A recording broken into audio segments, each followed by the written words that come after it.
Welcome to స్వతంత్ర. నేను విజయ్. ముందు హెడ్లైన్స్ చూద్దాం. టీడీపీ రాష్ట్ర అధ్యక్షునిగా పల్లా శ్రీనివాస్ కొత్త అధ్యక్షుడి నియామకం.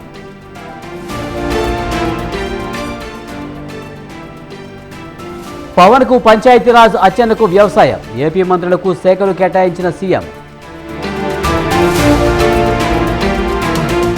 6 నెలలు గడుస్తున్నా హామీలను నెరవేర్చడం లేదు. కాంగ్రెస్ సర్కార్పై ఏలేటి సీరియస్. బెంగళూరు జైలు నుంచి విడుదలైన నటి హేమ షరతులతో కూడిన బెయిల్ ఇవ్వడంతో విడుదల. రికార్డుల్లో ముగిసిన స్టాక్ మార్కెట్లు. సెన్సెక్స్ 77,000 లాభం.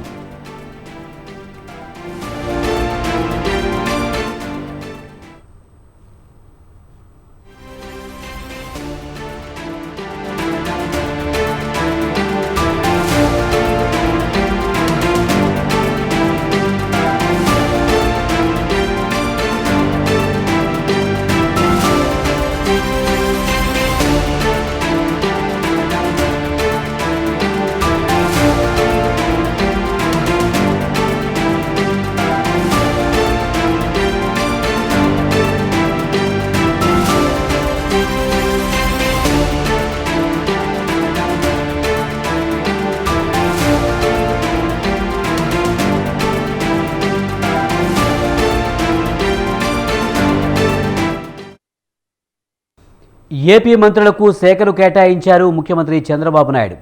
ప్రజలకు సుపరిపాలన అందించడమే ధ్యేయంగా నూతన మంత్రుల పనితీరు ఉండాలని ఆకాంక్షిస్తున్నట్టు తెలిపారు. ప్రజాపాలనలో కొత్త అధ్యాయం మొదలవుతుందని సీఎం అన్నారు. ఆంధ్రప్రదేశ్ రాష్ట్ర ఉప ముఖ్యమంత్రిగా నియమితులైన పవన్ కళ్యాణ్కు శుభాకాంక్షలు తెలిపారు. ఏపీ కేబినెట్లోని మంత్రులందరికీ శాఖలు కేటాయించామన్నారు. తామందరం కలిసి రాష్ట్ర ప్రజలకు సేవ చేస్తామని, ప్రజాపాలనా శాఖానికి నాంది పలుకుతామని ప్రతిజ్ఞ చేశామని తెలిపారు. మంత్రులుగా పోర్ట్ఫోలియోలు అందుకున్న వారు ప్రజల ఆకాంక్షలు నెరవేర్చడానికి కృషి చేస్తారని గట్టిగా నమ్ముతున్నారని చెప్పారు. ఈ పవిత్రమైన బాధ్యతలతో కూడిన ప్రస్థానాన్ని ప్రారంభిస్తున్న మీకందరికీ బెస్ట్ విషెస్ తెలియజేస్తున్నానంటూ సీఎం చంద్రబాబు ట్వీట్ చేశారు.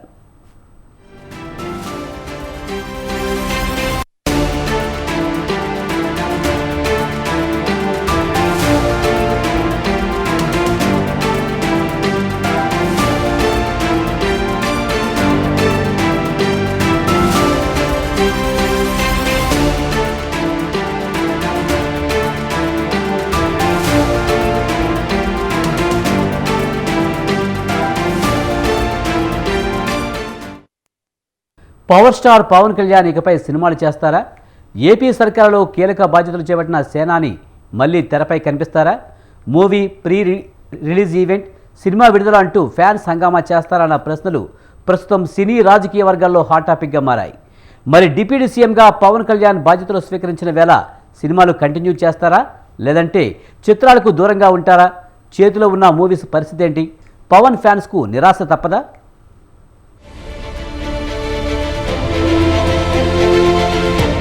Power star Pawan Kalyan movie release అంటే ఆయన అభిమానులకు పండగే. ఆ హంగామా అంతా ఇంతా కాదు. పవన్ చెప్పే డైలాగులు, వేసే స్టెప్పులు, చేసే ఫైట్లకు అభిమానుల కేరింతలతో థియేటర్ దద్దరిల్లాల్సిందే. మూవీ విడుదలంటే చాలు పోస్టర్ నుంచి సినిమా రిలీజ్ వరకు ఆ హంగామానే వేరు. తెల్లవారుజాము నుంచే సినిమా హాళ్ల వద్ద ఫ్యాన్స్ జాతరే. ఎప్పుడెప్పుడు తమ హీరో సినిమా విడుదలవుతుందా అని ఎదురుచూసే అభిమానులు ఎందరో ఉన్నారు. అందుకే అసలు పవన్ కి అభిమానులు కాదు, భక్తులు ఉంటారంటారు టాలీవుడ్ జనాలు. అలాంటిది పవన్ కళ్యాణ్ చిత్రాలకు దూరంగా ఉంటారన్న టాక్ ని జీర్ణించుకోలేకపోతున్నారు ఆయన ఫ్యాన్స్. ఏపీలో డిప్యూటీ సీఎం గా అత్యంత కీలక బాధ్యతలు చేపట్టిన తరుణంలో మళ్లీ తమ హీరో సినిమాలు చేస్తారా లేదా అన్న టెన్షన్ పట్టుకుంది. మరోపక్క ఇప్పటికే చేతిలో ఉన్న సినిమాల పరిస్థితి ఏంటన్న ఆసక్తి నెలకొంది. ఒప్పుకున్న సినిమాలనైనా పూర్తి చేస్తారా లేదా అన్న అనుమానంలో ఉన్నారు.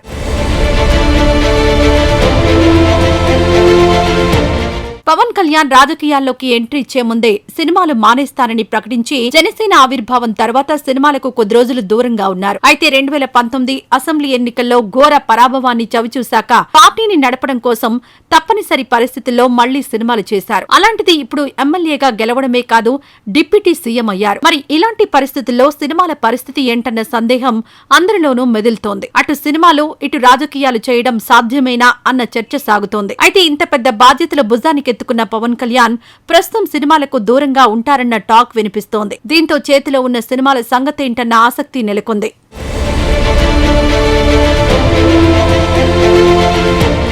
ప్రస్తుతం పవన్ చేతిలో 3 సినిమాలున్నాయి. హరిహర వీరమల్లు, ఓజీ, ఉస్తాద్ భగత్ సింగ్. అయితే ఈ 3 సినిమాలు మాత్రం పూర్తి చేయాలన్న ఆలోచనలో ఉన్నారట పవన్ కళ్యాణ్. ఒప్పుకున్న ఈ 3 సినిమాలు పూర్తి చేసి కొత్త సినిమాలు చేయకుండా ఉండాలన్న నిర్ణయానికి వచ్చినట్టు తెలుస్తోంది. తన ఫోకస్ అంతా భుజానికెత్తుకున్న బాధ్యతలపైనే ఉన్నట్టు సమాచారం. అందుకే తన సమయాన్ని కేవలం రాజకీయాల కోసమే కేటాయించాలనుకుంటున్నట్టు తెలుస్తోంది. దీంతో రానున్న 5 ఏళ్లలో పవన్ కళ్యాణ్ సినిమాలకు దూరంగా ఉంటారని, తెరపై చూడడం కష్టమే అన్న వార్తలు వైరల్ అవుతున్నాయి. దీంతో పవన్ ఫ్యాన్స్ నిరాశలో ఉన్నారు.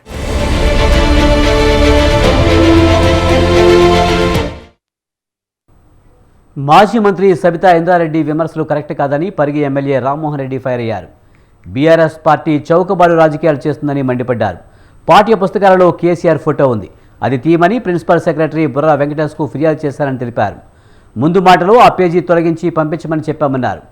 ఎస్సీఆర్టీ ఉద్యోగుల తప్పిదం వల్ల ఇలా జరిగిందని, బాధ్యులైన వారిపై చర్యలు తీసుకోవాలని కోరామన్నారు. సంబంధిత అధికారులకు నోటీసులు కూడా ఇచ్చామన్నారు. ప్రజాధనం ఎక్కడా దుర్వినియోగం కాలేదని తేల్చి చెప్పారు.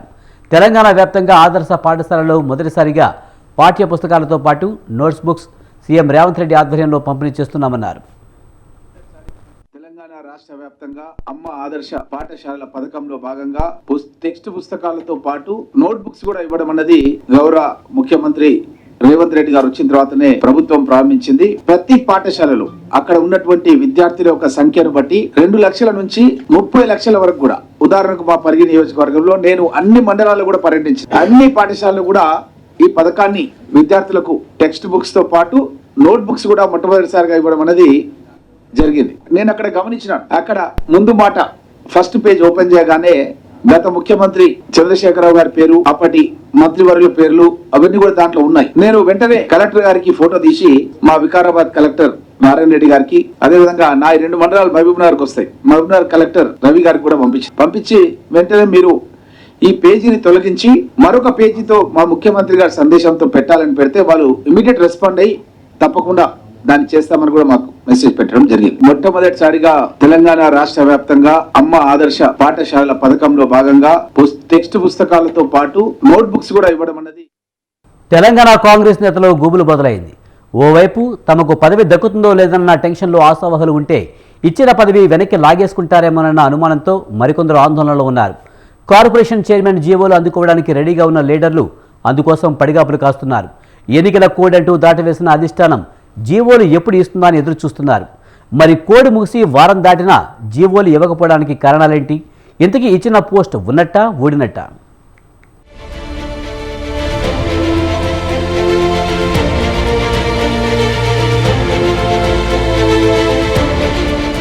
తెలంగాణలో 10 ఏళ్ల తర్వాత కాంగ్రెస్ అధికారంలోకి రావడంతో పార్టీ కోసం పనిచేసిన లీడర్లు, సీనియర్లు పదవుల కోసం తప్పిస్తున్నారు. ఎప్పుడు తమను పదవి వరిస్తుందా అని ఎదురుచూస్తున్నారు. మరోపక్క ప్రకటించిన కార్పొరేషన్ చైర్మన్ పదవులకు జీవోల కోసం పడిగాపులు కాస్తున్నారు. పార్లమెంట్ ఎన్నికల కోడ్కు 2 రోజుల ముందు 37 మంది పార్టీ నేతలను కార్పొరేషన్ చైర్మన్లుగా ప్రకటించిన కాంగ్రెస్ ప్రభుత్వం ఈనాటి వరకు జీవోలను ఇవ్వలేదు. ఎన్నికల కోడ్ కారణంగా జీవోలు ఇవ్వలేమని చెప్పిన హైకమాండ్ కోడ్ ముగిసి వారం రోజులవుతున్నా ఇప్పటికీ ఆ ఊసే లేదు. దీంతో ఎక్కడ తమ పేర్లను తొలగించి ఇంకొకరిని చేరుస్తారో అన్న అనుమానంతో ఆందోళనలో ఉన్నారు కార్పొరేషన్ చైర్మన్లు. ఎన్నికల కోడ్ ముగిసిన వెంటనే ఇస్తామని పెద్దలు ప్రకటించినా ఇప్పటికీ మోక్షం లభించకపోవడంతో హైరాణ పడుతున్నారు. అయితే జీవోల ఆలస్యానికి కారణం మార్పులు చేర్పులేనన్న ప్రచారంతో మరింత టెన్షన్ పడుతున్నారు.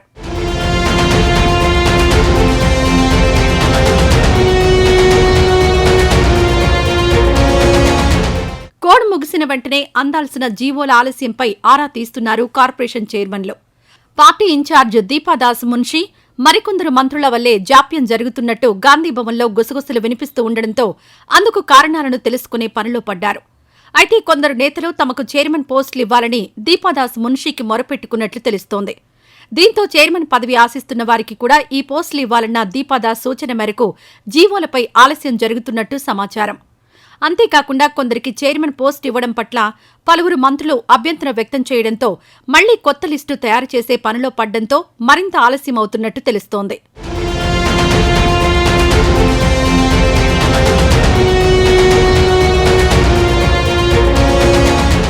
ఇక మరోపక్క కొందరికి జీవోలు సిద్ధంగా ఉన్నట్టు తెలుస్తోంది. వారికి జీవో విషయంలో ఆందోళన వద్దని పార్టీ పెద్దలు ధైర్యం చెబుతున్నట్టు తెలుస్తోంది.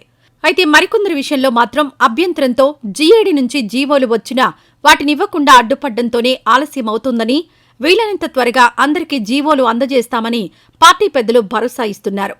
ఇదిలా ఉంటే మిగిలిన పదవులపై ఫోకస్ పెట్టింది హస్తం హైకమాండ్. దీంతో ఆశావహులంతా గాంధీభవన్ చుట్టూ చక్కర్లు కొడుతున్నారు. సీఎం మంత్రులనే కాకుండా ఎంపీలను కాకాపడుతున్నారు. మొదటి నుంచి పార్టీని నమ్ముకున్న నేతలే కాకుండా ఇటీవల తీర్థం పుచ్చుకున్న లీడర్లు సైతం గట్టిగా ప్రయత్నాలు చేస్తున్నారు. మరి ఇలాంటి పరిణామాల మధ్య హైకమాండ్ మనసులో ఉన్నదెవరు, ఎవరికి ఏ పదవులు కట్టబెట్టనుందన్నది ప్రస్తుతం ఆసక్తి రేకెత్తిస్తుండగా, మరోపక్క ఇప్పటికే ప్రకటించిన కార్పొరేషన్ చైర్మన్ పదవుల్లో మార్పులు చేర్పులు ఉండనున్నాయా? అదే జరిగితే ఎవరి పేరులో ఎవరిని మారుస్తారు, ఎవరిని పక్కన పెడతారు అన్నది ఆసక్తికర అంశంగా మారింది.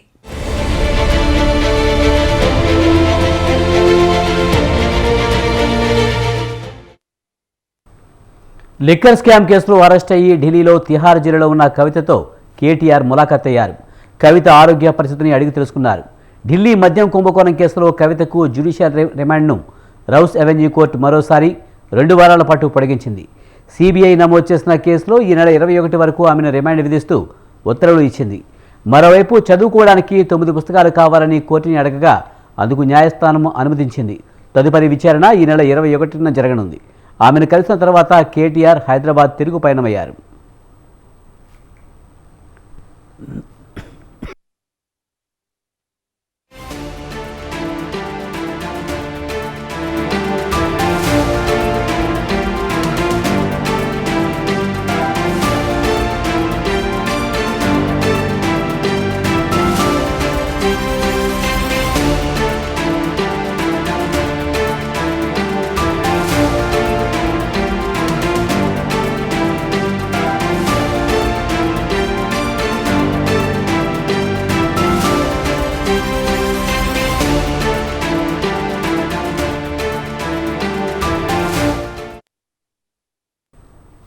రాష్ట్ర కాంగ్రెస్ అంటే డక్కున గుర్తుకు వచ్చేది గాంధీభవన్. హస్తం పార్టీ రాష్ట్ర కార్యాలయం గాంధీభవన్లో వాస్తు అక్కడి నేతలకు కలిసి వచ్చిందా? ఆ చోటులో కూర్చున్న నేతలు ఢిల్లీ స్థాయికి ఎదిగారా? గాంధీభవన్లో ఆ గదులకు ఆదరణ పెరగడానికి కారణమేంటి? ఈ నేతలకు కలిసి వచ్చిన వాస్తు ఏమిటి? దానికి ఉన్న లెక్కలు ఏమిటి? ఈ కథా కమాయిషి ఏంటి? Watch the story.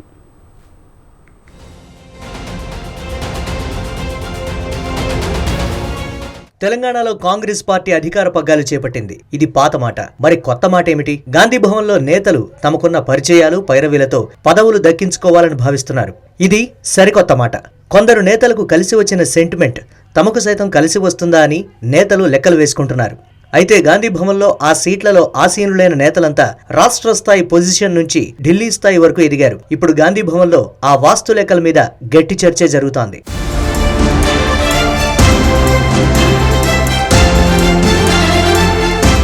PCC chief Revanth Reddy మొదలు అధికార ప్రతినిధులు, కాంగ్రెస్ అనుబంధ సంఘాల లీడర్ల వరకు ఇదే సెంటిమెంట్ కలిసి వచ్చిందా అంటే ఒక రకంగా అవుననే సమాధానం వస్తోంది. కొత్తగా పదవులు ఆశించే నేతలు సైతం వాస్తు శాస్త్రంలో తమ అదృష్టం పరీక్షించుకోవాలని చూస్తున్నట్లు తెలుస్తోంది. గాంధీభవన్లో జరిగే ఏ కార్యక్రమానికైనా రేవంత్ హాజరు కావాలన్నా ఆయన గాంధీభవన్ లెఫ్ట్ సైడ్ గేటు ద్వారా మాత్రమే లోపలికి అడుగు పెడుతున్నారు. ఈ సెంటిమెంట్ను మొదటి నుంచి రేవంత్ పాటిస్తున్నారు. గాంధీభవన్లో ఎక్కువగా ఉపయోగించే ప్రధాన ద్వారం పీఆర్ఓ ఆఫీస్ దగ్గర ఉన్న ఎంట్రన్స్, అక్కడి నుంచి ఎడమ చేతి వైపు పీఆర్ఓ రూమ్ నుంచి వర్కింగ్ ప్రెసిడెంట్ రూమ్ వరకు అదే రోల్లో తొలి అంతస్తులో ఉన్న గదుల్లో కార్యాలయం ఏర్పాటు చేసుకున్న ఏ నేతకైనా పదవులు దక్కేస్తున్నాయి. దీంతో ఈ సెంటిమెంట్ పై నేతలు దృష్టి సారిస్తున్నారు.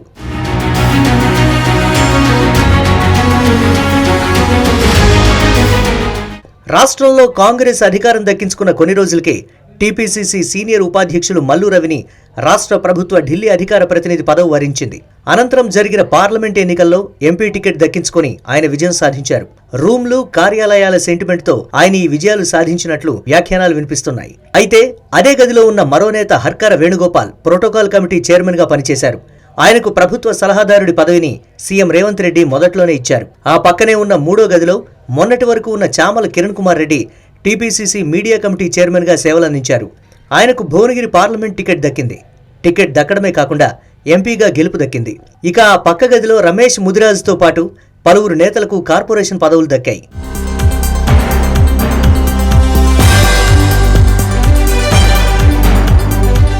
అయితే ఆ పక్కన ఉన్న ఐదో గదిలో కాంగ్రెస్ శ్రేణులకు ఇన్సూరెన్స్ డిపార్ట్మెంట్ ఏర్పాటు చేశారు. రాష్ట్ర కాంగ్రెస్ పార్టీకే ఇది వన్నె తెచ్చిందనే విశ్వాసం నేతల్లో వ్యక్తమవుతోంది. ఇక ఆ లైన్లో మిగిలిన మరో గది TPCC working president Mahesh Kumar Goud party వ్యవహారాల్లో పీసీసీ చీఫ్ తర్వాత పార్టీలో అన్ని తానే వ్యవహరిస్తున్నారు. ఇదే కాక కాంగ్రెస్ అధికారంలోకి వచ్చిన కొద్ది రోజుల్లోనే ఎమ్మెల్యే కోట, ఎమ్మెల్సీ పదవి దక్కించుకున్నారు. అంతటితో ఆగక పీసీసీ చీఫ్ రేసులో సైతం ప్రధానంగా ఉన్నారు.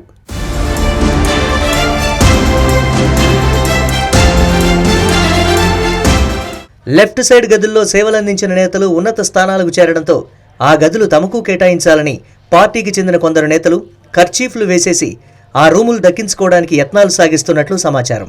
పదవుల కోసం పోటీ పడటం చూశాం కానీ రూముల గురించి పైరవీలు చేసే పరిస్థితి ఏంటని, ఇదేం చోద్యమని కొందరు మెటికలు విరిచినా, నొసలు చిట్లించినా అవేవీ పట్టించుకోకుండా సెంటిమెంట్ రూముల గురించి నేతలు తమ ప్రయత్నాలు సాగిస్తున్నారు. సీఎం నుంచి టీపీసీసీ నేతల వరకు కలిసి వచ్చిన విశ్వాసం తమకు సైతం ఉడతా భక్తి మాదిరి సాయం కాకపోతుందా అనే భావనలో ఈ నేతలు ఉన్నట్లు తెలిసింది.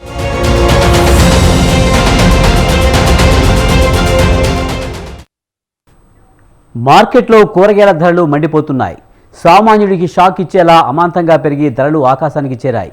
అధిక రేట్లతో టమాటా మోత మోగిస్తుంటే ఉల్లి కన్నీళ్లు పెట్టిస్తుంది. ఇప్పటికే పెరిగిన నిత్యావసర ధరలు ఆర్థిక భారం మోస్తుంటే ఉన్నట్టుండి ఒక్కసారిగా పెరిగిన కూరగాయల రేట్లు మరింత భారంగా మారాయి.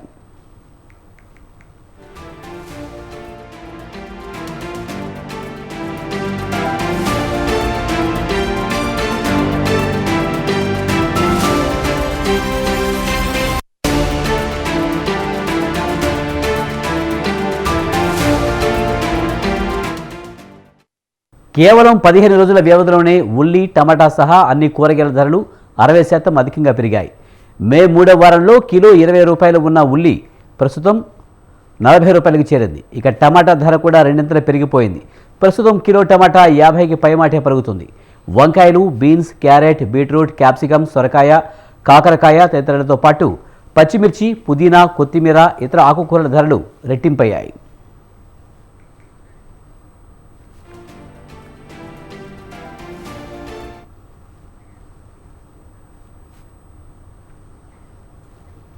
ఇవి ఈ బిడ్డ విశేషాలు. చూస్తూనే ఉండండి స్వతంత్ర.